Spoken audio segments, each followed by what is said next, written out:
안녕하세요, 한상입니다. 오늘 소개해드릴 차는 2023년형 지프 그랜드 체로키 L입니다. 그랜드 체로키는 지프의 대표 모델 중 하나죠. 1992년에 데뷔를 했고요. 작년에 데뷔한 현행 모델이 5세대입니다. 그랜드 체로키는 미국의 SUV 시대를 연 모델 중 하나인데 다른 SUV와 달리 처음부터 유니바디를 사용한 게 특징이죠. 현행 그랜드 체로키는 기존에 없던 L 모델이 추가가 된 게 특징이고요. 그래서 기존에 비하면 선택의 폭이 조금 더 늘어났습니다. 국내에서의 트림은 바디에 따라서 조금씩 다릅니다. 그랜드 체로키는 오버랜드와 리미티드고요. L은 오버랜드와 썬민 리저브 두 가지입니다. 지금 보시는 시승차는 썬민 리저브고요. 6인승입니다. 가격은 9,880만원이고요. 참고로 지프는 이번에 연식 변경을 하면서 주요 모델의 가격을 인하를 했는데, 예를 들어서 그랜드 체로키 L 오버랜드의 가격은 기존에 9,820만원에서 8,910만원, 썬민 리저브의 경우에는 기존에 1억 820만원에서 9,880만원으로 8.7% 인하를 했습니다. 그래서 기존에 비하면 가격 경쟁력이 좀 더 생겼죠. 외장 디자인은 기존과 거의 같고요. 보통 이렇게 캐릭터가 강하고 역사가 긴 모델은 풀체인지가 돼도 외장 디자인이 많이 안 바뀌는데 이 그랜드 체로키가 그렇습니다. 그러니까 구형에 비하면 세부적으로 디테일은 많이 다듬었는데 전체적인 틀은 기존과 거의 같습니다. 전면에는 지프 특유의 7슬롯 그릴이 특징이고요. 그러니까 요즘에 나온 차들에 비하면 전면의 그릴의 면적이 그렇게 큰 편은 아닌데 아이덴티티가 워낙 강하다 보니까 멀리서도 눈에 좀 잘 띄는 그런 디자인이죠. 그리고 차체 사이즈에 비해서 헤드램프의 크기도 그렇게 크지 않고요. 반면에 아래쪽에는 좀 더 확대된 인테이크가 있는데 기존에 비해서 사이즈가 좀 더 커졌습니다. 그리고 L이 일반 그랜드 체로키보다 차가 좀 크잖아요. 그래서 앞쪽에서 봐도 뭔가 일반 모델보다 좀 더 부피감이 느껴집니다.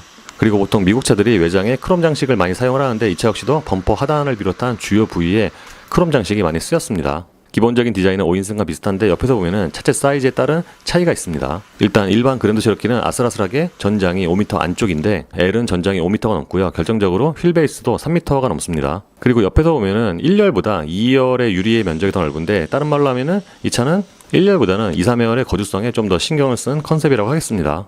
3열 쪽의 유리 면적도 꽤 넓은 편이고요. 일반적인 SUV에 비하면 앞쪽의 오버행을 꽤 짧게 설정을 했고요. 그리고 이 사이즈의 SUV는 드물게 리어의 오버행도 좀 짧은 편입니다. 측면 디자인에서 특징 중에 하나가 휠하우스의 디자인인데 보통은 바퀴의 형상에 따라서 좀 둥글게 휠하우스를 디자인을 하잖아요. 근데 이 차는 약간 좀 각이져 있죠. 요즘에 많은 차들처럼 뒤쪽은 앞보다 더 넓어 보이는 또는 높아 보이는 그런 디자인이고요. 방향지시 등은 차 사이즈에 비해서 좀 작은 편인데 이게 측면 쪽에 붙어서 약간 옆쪽에서 봐도 좀 잘 보이는 그런 디자인이에요. 그리고 많은 미국 차들처럼 차명의 레터링은 측면에 붙었고요. 후면에는 L과 4곱하기4 썬민 리저브 레터링이 붙습니다. 요즘에 나오는 많은 신차들이 머플러는 장식을 사용을 하는데 이 차는 장식은 아니고요. 저 머플러 팁의 디자인도 좀 각이져 있죠. 타이어는 피렐리의 피제로, 사이즈는 275의 45R21입니다. 기존에 시승했던 그랜드 체로키 오버랜드보다 타이어가 한 사이즈가 크고요. 결정적으로 타이어도 UHP가 적용됐죠. 현행 그랜드 체로키는 구형에 비해서 실내가 많이 좋아졌는데 특히 지금 보시는 이 썬민 리저브의 경우에는 기존에 비하면 또는 역대 그랜드 체로키 중에서 실내가 가장 호화스럽지 않나 싶습니다. 전시형의 내장재가 위에서부터 아래까지 꼼꼼하게 좋은데 비슷한 가격대의 차들과 비교해도 이 내장재가 굉장히 좋지 않나 생각이 됩니다. 예를 들어서 대시보드 같은 경우에는 보통 비싼 차는 가죽으로 덮여 있잖아요. 근데 그 가죽도 좀 정도가 있는데 이 차는 이 대시보드에 적용된 가죽도 조금 푹신합니다. 대시보드가 또 면적이 넓은데 바깥쪽까지 꼼꼼하게 가죽으로 덮여 있어요. 실내에서 포인트 중에 하나가 맥킨토시 오디오인데, 그러니까 오버랜드와 이 썬민 리저브는 맥킨토시 오디오가 적용이 되죠. 저 맥킨토시 오디오가 성능을 떠나서 시각적으로도 매력적입니다. 좀 전에 전체적으로 내장재가 좋다고 말씀을 드렸는데 예를 들어서 천장과 필러 전체에도 스웨이드가 적용이 됐어요. 실내에는 이 스웨이드의 적용 유무에 따라서 고급감이 확 달라지는 것 같아요. 대시보드도 이렇게 나무로 마감을 했는데 이 나무 같은 경우도 색상이 좀 밝은 색이어서 가죽의 색상과 함께 좀 화사한 그런 느낌이 납니다. 모니터는 10.1인치가 적용이 됐습니다. 모니터 사이즈가 이게 비율에 따라서 실제보다 좀 커 보이는 경우가 있는데 이 차가 그래요.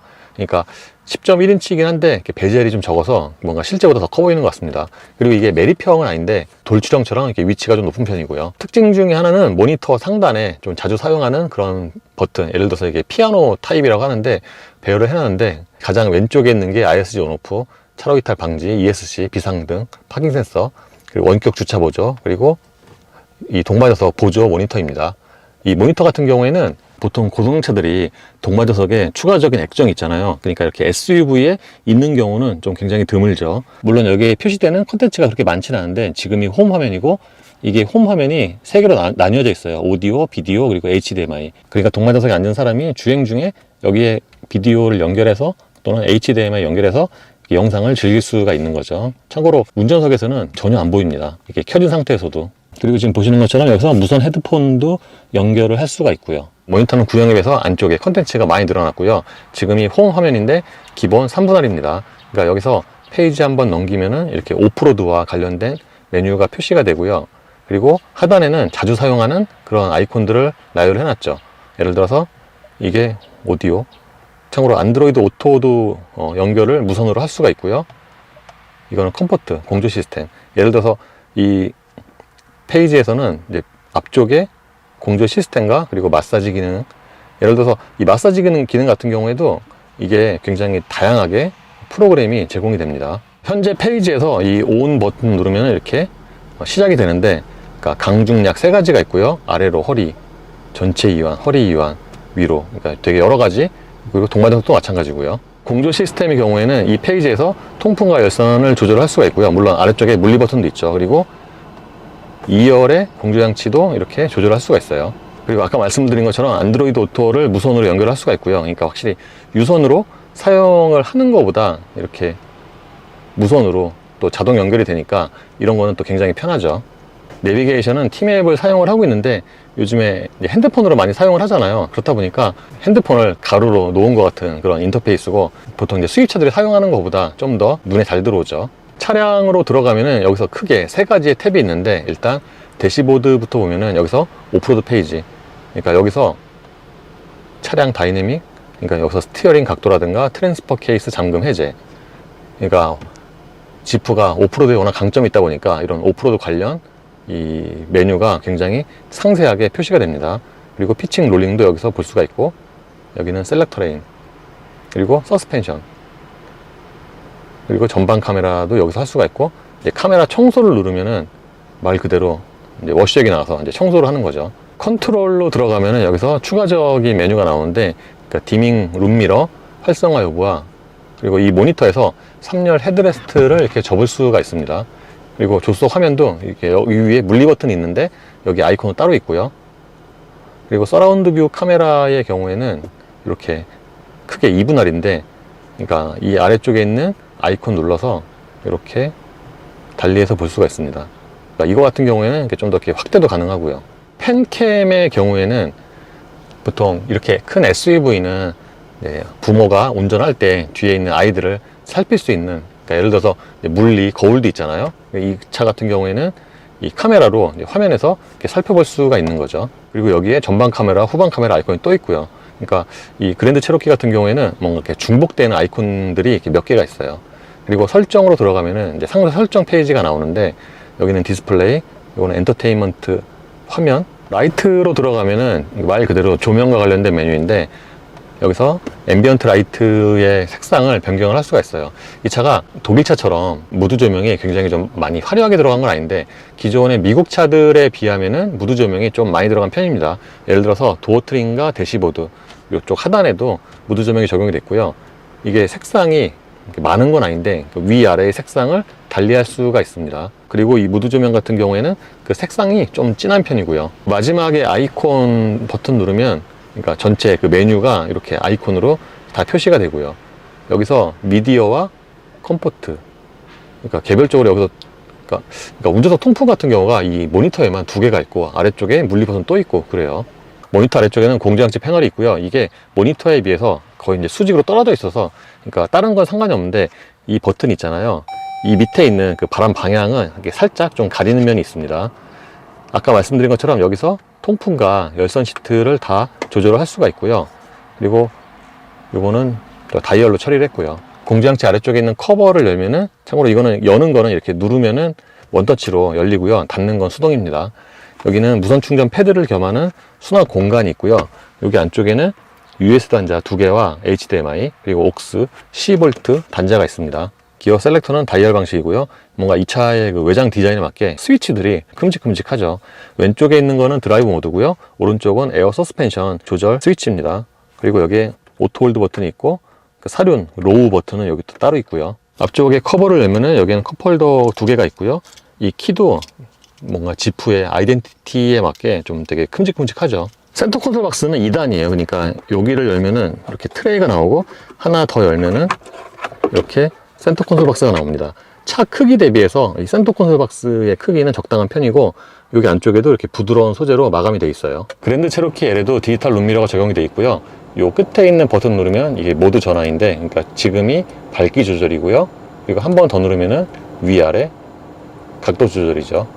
썸밋 리저브는 운전대에도 다른 그랜드 체로키와 소재에서 좀 차별화가 되는 것 같아요. 그러니까 다른 트림의 그랜드 체로키와 비하면은 전체적으로 운전대에 쓰인 이런 소재들이 꽤 좋습니다. 일단 림에 적용된 가죽이 조금 푹신한 편이고요. 그리고 이 스포크도 여기도 이렇게 나무가 적용이 돼 있어요. 참고로 이 운전대 같은 경우에는 차 사이즈를 감안을 해도 조금 크게 느껴집니다. 스포크 뒤에는 패들 시프트가 적용이 돼 있고요. 조절도 전동이죠. 계기판도 풀 디지털이 적용이 됐고요. 요 가운데 부분에서 이 표시되는 정보를 이렇게 바꿔서 볼 수가 있고, 그리고 여기서 HUD도 설정을 할 수가 있죠. HUD의 경우에는 표시 정보 설정에서 기본과 간단, 고급, 사용자 설정 이렇게 여러 가지로 설정을 바꿀 수가 있고요. 계기판은 이 페이지에서 이걸 선택을 하면은, 그러니까 여기에 표시되는 방금이 이제 탭이라고 할 수가 있는데 이렇게 바꿀 수가 있고, 페이지 넘기면 여기서 오프로드와 관련된 정보가 표시가 되고요. 그러니까 확실히 지프 브랜드답게 이렇게 오프로드와 관련된 정보가 이렇게 많이 표시가 됩니다. 시트는 차 사이즈에 맞게 아주 크기가 넉넉하고요. 보통 미국 차들이 차 사이즈 대비해서 시트가 작은 경우가 많은데, 그랜드 체로키 L은 시트의 전체적인 크기가 넉넉합니다. 그리고 시트의 쿠션은 약간 좀 탄탄한 편이고요. 기본적인 좌판 길이가 짧진 않은데 앞부분을 연장을 할 수도 있고요. 그리고 시트 가죽의 질도 꽤 좋은 편입니다. 유리는 당연히 4개 모두 다 원터치가 적용이 됐고요. 도어 트림의 상당 부분이 저 맥킨토시 오디오라서 저게 좀 포인트 같아요. 도어 포켓의 크기도 저렇게 3개의 구역으로 나뉘어져 있습니다. 마사지 기능은 아까 모니터에서 사용을 할 수도 있는데, 이렇게 도어 트림에 저 버튼이 따로 나와 있어요. 그랜드 체로키 L은 롱 휠베이스잖아요. 그렇다 보니까 2, 3열의 그 전체적인 공간이 더 넓습니다. 예를 들어서 지금은 제가 슬라이딩을 가장 뒤로 시킨 상태인데, 이 상태에서는 이 무릎 공간이 대략 한 2개 반 정도, 그래서 전체적인 2열의 무릎 공간이 큰 편이고, 만약에 3열 승객을 위해서 2열을 조금 당긴다고 했을 때 이렇게 한 칸을 당기면 대략 한 주먹이 하나 정도가 들어갑니다. 그리고 2열 시트의 경우에는 등받이 각도도 꽤 조절이 많이 돼요. 그러니까 이게 지금 가장 뒤로 많이 슬라이딩 시킨 상태죠. 그리고 이 차가 전고가 높잖아요. 그렇다 보니까 이 헤드룸도 주먹이 하나가 들어가고 약간 여유가 있고요. 1열보다 2열 시트는 쿠션이 약간 좀 단단한 편이고요. 그러니까 등판도 조금 단단해요. 1열 시트 아래쪽에 공간도 여유가 있습니다. 이 차가 기본적으로 마운트가 살짝 높게 돼 있다 보니까 이 아래쪽에 이렇게 신발을 넣어도 이 차가 좀 볼이 높은 편인데, 이렇게 공간에 여유가 있고, 참고로 2열보다는 1열 시트 아래쪽이 약간 좀 더 경사가 있어요. 이 차가 가운데 부분이 좀 높게 올라와 있긴 한데, 이게 좌우의 폭이 넓다 보니까 뭔가 좌우 공간감에 그렇게 크게 영향을 주진 않고요. 2열 승객을 위해서는 여기에 별도의 공조장치가 마련이 되어 있고요. 수입차로는 또 굉장히 드물게 이렇게 2열에도 통풍 3단계가 마련이 되어 있습니다. 근데 2열의 공조장치 같은 경우에는 뭔가 이렇게 디자인이 약간 좀 카세트 테이프를 연상케 하네요. 그리고 여기에 송풍구가 아래쪽에 있고요. 그리고 그 아래쪽에는 USB 단자가 4개가 있고요. 이렇게 230도 있고요. 그리고 2열 승객을 위해서는 여기에 컵홀더가 2개가 있고요. 여기도 또 큰 수납 공간이 있죠. 썸밋 리저브가 6인승만 팔리고 있는데, 그렇다 보니까 이쪽에 수납 공간도 좀 더 여유가 있습니다. 이렇게 센터 콘솔 박스도 큰 용량은 아니지만 이렇게 별도로 마련이 되어 있고요. 그리고 이거는 또 떼어낼 수가 있고, 떼어내는 경우에는 여기에 또 굉장히 좀 깊은 공간이 생겨요. 센터 콘솔 박스는 또 이렇게 반대로 열 수도 있어요. 이렇게 열면은 또 이쪽으로도 또 공간이 생기고요. 3열로 들어갈 때는 2열 시트 어깨에 있는 이 레버를 당기면은 이렇게 앞쪽으로 슬라이딩이 되고요. 그러니까 이게 수동이긴 한데 뭔가 들어갈 수 있는 그 공간이 굉장히 크게 열리네요. 그랜드 체로키 L은 3열도 공간의 여유가 꽤 있습니다. 이쪽 시트는 앞쪽으로 한 단계 정도 슬라이딩 시킨 상태인데, 이 상태에서 주먹이 하나 정도가 들어가요. 그러니까 최근에 시승했던 EV9 같은 경우에도 3열 공간이 꽤 여유로운데, 그랜드 체로키 L은 3열 공간이 EV9과 거의 비슷하지 않나 싶습니다. 심지어는 2열 시트 아래쪽에도 이게 신발이 들어갈 수 있을 정도의 약간 공간이 있고, 그리고 이쪽 같은 경우에는 가장 뒤로 슬라이딩 시킨 상태인데, 이 상태에서도 성인이 앉을 수 있을 정도의 그 레그룸은 있고요. 보통의 3열이 그렇듯이 2열 대비해서 3열은 시트가 약간 높고요. 쿠션도 조금 더 단단하고, 당연히 2열보다 전체적인 사이즈도 약간 작아요. 그리고 3열에서 중요한 것 중에 하나가 헤드룸인데, 보통 SUV의 3열은 헤드룸이 부족해서 이게 불편해서 이제 못하는 경우가 많거든요, 성인이. 근데 제가 앉으면은 그러니까 주먹이 하나가 좀 꽉 끼게 들어갈 정도의 헤드룸이 있습니다. 그리고 3열 승객을 위해서는 양쪽 모두에 이렇게 USB 단자 2개가 있고요. 컵홀더가 있고요. 그랜드 체로키 L의 기본 트렁크 용량은 490리터고요. 2, 3열 시트를 모두 접으면 2,390리터까지 들어갑니다. 썸밋 리저브는 전체적으로 내양재가 좋다고 말씀을 드렸는데 이 트렁크 쪽에 있는 소재도 꽤 좋아요. 일단 여기에 이렇게 또 매트가 되게 두툼한 게 깔려 있고요. 여기에 커버도 이게 소재가 괜찮습니다. 그리고 이 바닥에 커버를 들어 올리면은 여기에도 이렇게 추가적으로 수납 공간이 있고, 오른쪽에도 또 얕지만 수납 공간이 있고요. 참고로 이쪽에는 쇼핑백을 걸 수 있는 고리가 2개가 있고요. 그러니까 차박할 때 좀 용이하도록 트렁크 개폐 버튼도 이쪽에 있습니다. 트렁크 오른쪽에는 2, 3열 시트를 접을 수 있는 버튼이 있고요. 그러니까 2열은 전동으로 접을 수가 있고 3열 시트는 전동으로 접고 펼 수가 있습니다. 그리고 여기에는 C볼트가 또 있고요. 예, 공회전대 엔진 소리는 볼륨 자체가 그렇게 크진 않은데 이 밑에 쪽으로 좀 이렇게 깔려서 베이스톤으로 들어오는 그런 사운드고요. 이 차가 그 소리에 비해서 이 진동 대책은 꽤 좋습니다. 그러니까 정차 시에 실내라든가 시트로 전달되는 진동이 거의 없어요.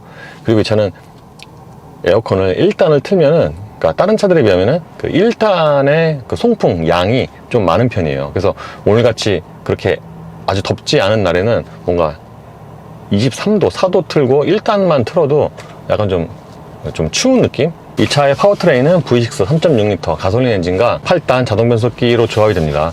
요즘에는, 그러니까 미국 이외에는 이렇게 V6 자연흡기 엔진이 점점 사라져가고 있는데, 이 그랜드 체로키 같은 차는 기존의 아이덴티티도 그렇고 또 주력 시장인 미국 시장을 감안을 하면은 어떻게 보면 좀 적합한 엔진이라고 할 수가 있죠.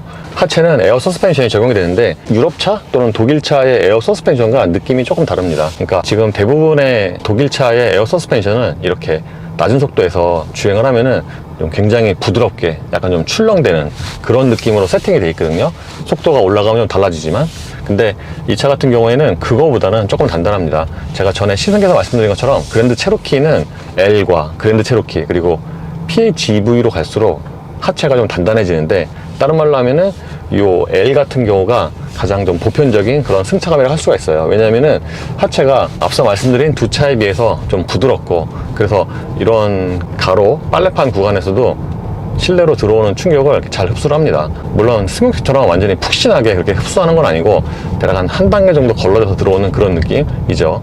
드라이브 모드는 기본이 오토고요. 그러니까 말 그대로 오토 모드에서는 자동으로 댐핑이라든가 파워트레인을 조절을 하는 건데, 그래서 보통 저속에서 에어 서스펜션 차는 이렇게 움직일 때 이게 잘 들어오면은 그 에어 서스펜션 뒤쪽에서 그 바람 빠지고 채우고 그런 소리가 들리거든요. 어떤 차는 좀 꽤 크게 들리고 퓨트하고, 근데 이 차는 이렇게 저속에서 에어 서스펜션이 그 작동하는 그런 소리도 좀 작게 세팅이 되어 있습니다. 그리고 이 차는 이렇게 주행을 하잖아요. 그러면은 차체 자체가 좀 굉장히 견고하다 그런 느낌이 있습니다. 왜냐하면은 이렇게 좋은 놈이면 말고 좀 안 좋은 놈이 있잖아요. 그럴 때 지나갈 때 차체 자체가 뭔가 뒤틀림이 굉장히 적은 그런 느낌이거든요. 이 차는 아까 제가 저속에서 엔진 소리가 밑에서 좀 깔려서 들어오는 그런 느낌이다 라고 말씀을 드렸는데, 이게 주행 중에도 마찬가지예요. 그러니까 대략 한 1000과 2000rpm 사이에서 이렇게 가속을 할 때 엔진 소리가 이 밑에 쪽으로 이게 약간 좀 되게 기계적인 그런 사운드고, 그리고 가속을 할 때는 그러니까 엔진 소리가 이게 딱 구간에 나눠져 있는 것 같아요. 그러니까 3000rpm 이하에서는 그렇게 소리가 크지가 않은데 대략 한 3000rpm 이상에서는 이 소리가 좀 더 커지죠. 그리고 HUD 같은 경우에는 최대 정보로 설정을 할 경우에 저기에 속도 제한 표시와 속도 계, 그리고 기어 단수, ACC 등의 정보가 표시가 됩니다. HUD의 판 자체가 아주 그렇게 큰 건 아닌데 시인성은 괜찮은 편이고요. 보통 미국 차들이 내비게이션 그 목적지 실행시킬 때 이제 연동은 되는데 경로 안내가 항상 되는 건 아니고요. 그러니까 갈림길에 빠질 때 그때만 이렇게 표시가 됩니다. 보통 미국 차들 또는 미국 시장용 차들, 예를 들어서 렉서스도 이런 방식이죠. 보통 SUV를 선호하시는 분들은 높은 시트 포지션 또는 그 앞쪽의 시야, 이거를 이제 많이 선호를 하시는데 그게 SUV를 선택하는 이유 중에 하나이기도 하죠. 그래서 이 차 같은 경우에는 그런 그 시트 포지션 선호하시는 분들에게는 굉장히 좀 적합한, 예를 들어서 이 차가 밖에서 봤을 때 이제 전고가 키가 좀 큰 편인데 그거에 따라서 이 시트 포지션도 꽤 높습니다. 그래서 앞쪽의 시야는 상당히 좋은 편이고, 보통 국내에서 팔리는 미국 차들 또는 미국 브랜드의 차들과는 달리 이 차는 이쪽 사이드 미러에 이렇게 끝쪽에 볼록거울 처리를 해놨어요. 그래서 보통 미국 차들 타면은 10중 8구는 이쪽 사이드 미러가 평면이어서 사각지대가 굉장히 크다, 제가 이렇게 말씀을 드리잖아요. 근데 이 차는 저 볼록거울 처리를 해놔서 이쪽에 그 사각지대는 또 굉장히 적은 편이고요. 그리고 이 차가 롱 휠베이스라고 해도 차체가 아주 그렇게 긴 편은 아니잖아요, 리무진처럼. 근데 이 룸미러를 보는 저 뒷유리 같은 경우에는 굉장히 좀 멀리 보입니다. 그래서 만약에 3열 헤드레스트를 지금처럼 이렇게 세우잖아요. 그러면은 저 후방 시야가 좀 제한이 되고요. 그럴 경우에는 모니터에서 3열 헤드레스트를 접으면 되죠. 보통 미국 차를 타보면은 또는 미국에서 운전을 해보면은 대략 고속도로 제한 속도 있잖아요. 뭐 90이라든가 100, 110. 이 속도에서 이렇게 일정하게 크루징을 할 때 그때가 가장 승차감이 편한 경우가 많은데 이 차도 그런 것 같아요. 이 차도 뭐 지금처럼 한 95, 100 이 정도 사이에서 크루징을 하잖아요. 그러면은 이때 승차감이 가장 좋습니다. 뭔가 좀 되게 편안하죠. 그리고 저속에서는 약간 좀 뒤뚱거린다, 그럴 수 있다 라고 말씀을 드렸는데, 이게 에어 서스펜션이라서 이제 올라갈수록 그런 롤 컨트롤이 좀 더 좋아지는 것 같아요. 그리고 전체적인 방음은 무난한 편인데, 아무래도 이런 콘크리트 노면에서는 이제 타이어 소리가 이제 가장 크게 들리긴 합니다. 근데 이게 어쩔 수가 없는 게, 이 타이어가 20인치의 피렐리 피제로거든요. 그냥 올 시즌이 아니라 고성능 차들에 많이 사용하는 UHP. 아무래도 이게 PCNS 기술이 들어가 있긴 해도 타이어 소음이 이런 콘크리트에서는 좀 올라오는 편이죠. 반면에 이렇게 제한 속도 내에서는 이 차가 밖에서 보면은 키도 크지만 뭔가 유리, 앞유리가 또 이렇게 좀 서 있잖아요. 그래서 이런 차들은 이제 고속으로 주행할 때 바람 소리가 들리는 경우가 많은데, 이 차는 대략 한 100 정도 내외의 속도에서 주행을 할 때는 의외로 그 앞쪽이라든가 이 위쪽에서 부딪히는 바람 소리가 적은 편입니다. 올로드에서 사용하는 드라이브 모드는 오토와 스포츠 두 가지고요. 오토는 아까 말씀드린 것처럼 자동으로 여러 가지를 스스로 조절을 하는 거고, 스포츠로 바꾸면은 대부분의 차들처럼 이 차도 딱 스포츠로 바꾸면은 회전수가 살짝 뜨면서 뭔가 가속 페달에 걸리는 그 발에서 좀 더 힘이 생기는 것 같죠. 그러니까 예를 들어서 오토에서 딱 스포츠로 바꾸잖아요. 그러면 한 1500rpm에서 바꾸면은 회전수가 2000rpm으로 뜹니다. 그리고 이 에어 서스펜션도 이렇게 차고를 낮추고요. 물론 에어 서스펜션 같은 경우에는 속도가 한 110 정도 됐을 때 오토 모드에서도 자동으로 차고를 낮추는데, 스포츠로 바꾸면은 그 이하의 속도에서도 이게 차고가 낮아지죠. 그래서 스포츠로 바꾸면은 댐핑이 살짝 달라지기도 하지만, 무엇보다도 파워트레인의 그 초기 반응이 좀 더 두드러지게 달라지는 것 같아요. 그러니까 이 차가 그냥 오토 모드에서는 대체로 좀 이렇게 마일드한 그런 반응인데, 스포츠에서는 그거보다는 반응이 한층 빠르죠.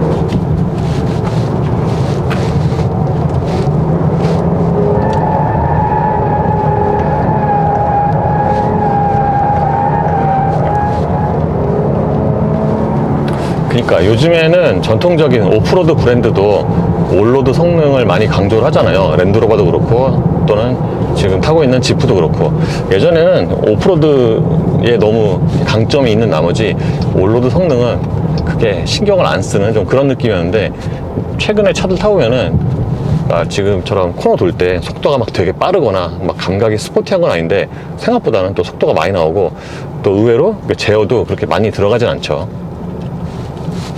물론 이제 지금 같은 경우에는 방금 말씀드린 그런 특성이 있기도 하지만 이제 타이어가 조금 다르긴 합니다.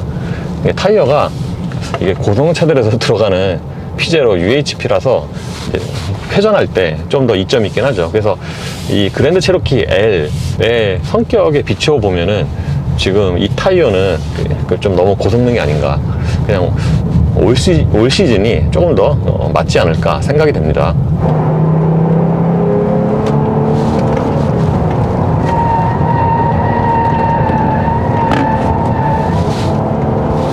보통 SUV는 차가 좀 더 무겁고 그래서 내리막보다 오르막에서 밸런스가 좀 더 좋은 경우가 많긴 한데, 이 차는 생각보다 코너 잘 도네요. 이것도 좀 타이어 발이 있는 것 같긴 하지만 어쨌든 생각보다 오르막에서 속도가 되게 높게 나옵니다. 거의 세 자릿수 나와요. 가속력 같은 경우에는 실용 영역에서 좀 초점이 맞춰져 있습니다. 그러니까 이 차가 가속 페달 초기 반응이, 그러니까 오토 모드에서도 좀 초반에 반응이 조금 빨라서, 예를 들어서 이렇게 살짝 밟잖아요. 그럼 이렇게 툭툭 하고 좀 잘 나가는 그런 성격이죠. 그래서 예전과 기본적으로 같은 엔진이긴 한데 뭔가 이 가속력 자체는 꽤 좋습니다. 이게 출발해서, 그러니까 순발력도 괜찮지만 그러니까 자동 속도가 제한되는 시점까지 좀 일정하게 속도가 올라가죠. 다만 아까 말씀을 드린 것처럼 이제 아주 고회전을 사용을 하면은 그 엔진 소리 때문에 약간 좀 부담스러울 수 있죠, 볼륨이. 이게 한 3000rpm, 4000rpm 넘어가면은 그때는 이제 소리가 좀 커집니다. 그리고 순간연비 같은 경우에는 생각보다 괜찮아요. 지금 이 차가 되게 무겁고 또 다운사이징 터보도 아니잖아요. 배기량도 크고 6기통이고, 그래서 시속 90으로 정속 주행을 하면은 순간연비가 좀 잘 안 나올 줄 알았는데 이 차는 의외로 90으로 정속 주행하면은 대략 한 15 정도의 순간연비가 나와요. 그리고 시속 110에서는 90과 좀 차이가 있습니다. 그러니까 시속 90에서는 대략 한 15 정도고 시속 110에서는 대략 한 11 정도. 이 차는 스포츠 모드로 바꾸면은 초반에 반응이 좀 더 빨라지기도 하지만 이게 하체가 살짝 더 단단해지면서 전체적으로 이렇게 운전하는 좀 스포티함. 그러니까 사실 이게 그랜드 체로키가 특히 이 L이 다른 차들에 비하면은 좀 더 컴포트한 성격이긴 한데 바운더리 안에서 최대한 좀 스포티하게 세팅을 한 것 같아요, 스포츠에서는.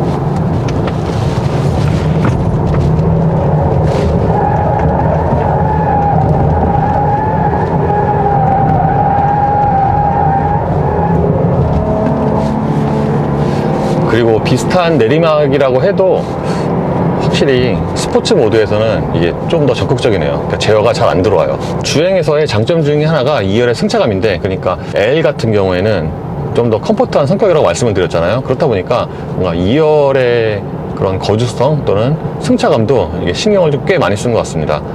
2열에 앉아서 주행을 해보니까 의외로 1열과 2열의 승차감 차이가 거의 안 나고, 그러니까 오히려 1열은 약간 좀 단단하다고 할 수가 있는데 2열 같은 경우에는 1열보다는 조금 더 푹신하고, 그리고 기본적으로 2열은 하체의 승차감이 괜찮기도 한데 좀 그 넓은 거주 공간에서 나오는 그런 좀 여유로움도 있죠. 생각보다 2열의 방음도 괜찮은 편이에요. 보통 2열의 하체 승차감이 좋아도 방음은 1열보다 좀 떨어지는 경우가 많은데 이 차는 거의 비슷하더라고요. 1열과 그 방음 차이가. 오히려 이 차는 이게 롱 휠베이스잖아요. 뒤쪽에 그 휠하우스와 2열 그 시트가 조금 떨어져 있다? 약간 좀 멀리 있다?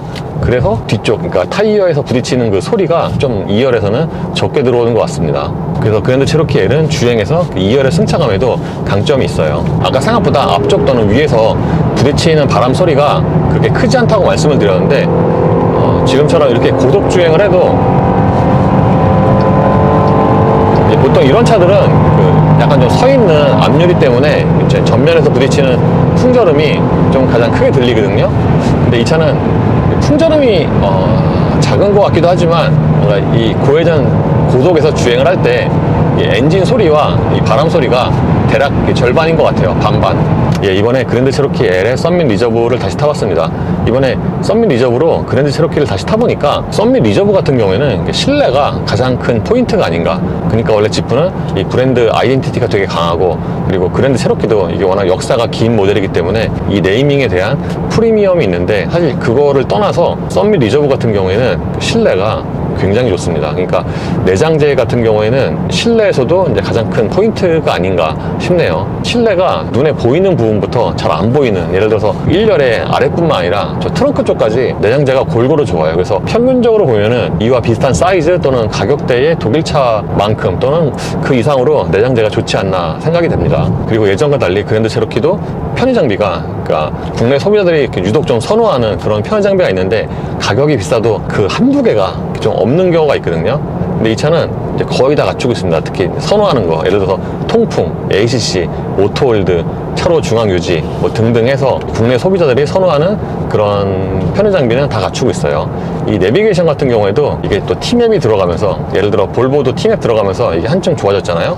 이 그랜드 체로키도 마찬가지예요. 그러니까 T맵이 들어가면서 이제 가로형이긴 한데 자주 보던 그런 그래픽이고, 목적지를 실행을 시키면은 구간 단속에서 그 평균 속도도 표시가 되고요. 사실 수입차도 다 내비게이션은 있지만 구간 단속에서 가속 카메라라든가 평균 속도 이거 안 나오는 게 되게 많거든요. 그러니까 그런 건 장점이라고 할 수가 있죠. 참고로 그런 평균 속도, 구간 단속에서 그런 정보 같은 경우에는 모니터에도 표시가 되지만 이 계기판에서도 같이 표시가 됩니다. 그래서 기존에 비하면은 편의 장비가 많이 강화가 됐고요. 결정적으로 이게 연식 변경이 되면서 가격이 내려갔죠. 그러니까 기존 같은 경우에는 이게 썬밋 리저브가 그랜드 체로키 L이 1억이 넘었는데, 1억이라고 하면은 이제 보통 좀 상징적으로 뭔가 좀 되게 비싸 보이잖아요. 근데 이제 가격이 인하가 되면서 그랜드 체로키 L의 썬밋 리저브도 1억 이하, 그러니까 9천만 원대가 됐습니다. 이제 그렇게 요즘에 가격이 내려간 것도 포인트 중 하나죠.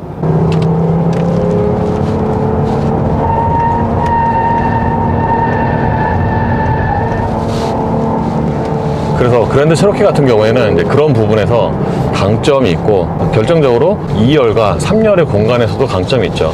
보통 SUV의 3열 하면은 형식적인 경우가 많은데, 그랜드 체로키 L 같은 경우에는 3열의 공간도 유의미하게 괜찮아서 그런 부분에서도 장점이 있다고 하겠습니다. 참고로 차로 중앙 유지 같은 경우에는 ACC를 실행을 시키면은 같이 실행이 되고요. 요 밑에 이제 동그랗게 운전대 녹색 표시가 뜨죠. 계기판이랑 HUD 모드에. 요즘에는 뭐 대부분 브랜드 상관없이 이 차로 중앙을 잡는 그런 능력은 비슷한데, 이 차 역시도 그렇습니다. 그리고 이번에 1박 2일 동안 시승을 하면서 실내에서 잡소리는 없었고요. 예, 이로써 지프 신형 그랜드 체로키 L 썬민 리저브의 시승을 마치겠습니다. 감사합니다.